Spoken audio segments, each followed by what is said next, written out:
Hello everyone, good morning. Welcome back to my channel misters lifestyle. তো তোমরা সবাই কেমন আছো? আশা করি তোমরা সবাই খুব ভালো আছো। আর হ্যাঁ, আমিও কিন্তু খুব ভালো আছি।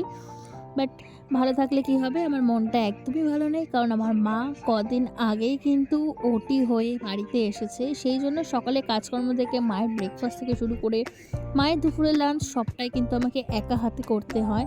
এখন বানাচ্ছি মায়ের ব্রেকফাস্ট। পরশুদিন ওটি করে এসছে, এখন আমার মা পুরো বেড রেস্ট। আর এখন ব্রেকফাস্ট দিয়ে দিয়েছি মাকে, আর দেন আমিও নিয়ে নিয়েছি। আর এখন কিন্তু রান্না করছি আমাদের দুপুরে খাওয়ার জন্য।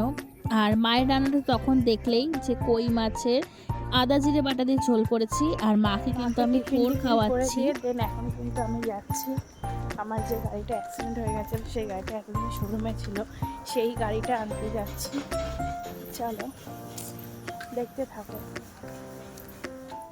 দেখো, আজকে 2 মাস পর আমি কিন্তু আমার গাড়িটাকে দেখতে পারলাম। আর গাড়িটা এখন ঠিক আছে, কিন্তু অনেক কাজ বলে বলে বলে বলে করানো হয়েছিলাম। আমি দিয়েছিলাম ইয়ামার শোরুমে। আজকে 2 মাস ধরে আমার গাড়ির পার্টস পাওয়া যাচ্ছিল না।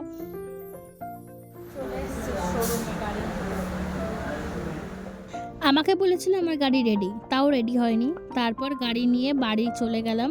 দেন সন্ধ্যেবেলা চলে গেলাম জিমে। সন্ধ্যেবেলা একটু ওয়ার্কআউট করে নিলাম। সারাদিন কাজকর্ম করার পর আমি সন্ধ্যেটা একটু ফ্রি হই। তারপর চলে গেলাম একটু সোনারপুরে মায়ের ফল কিছু ওষুধ নিয়ে, দেন বাড়ি চলে আসলাম। তো চলো, আমার ভিডিওটা ভালো লাগে লাইক কমেন্ট শেয়ার সাবস্ক্রাইব করে দিও।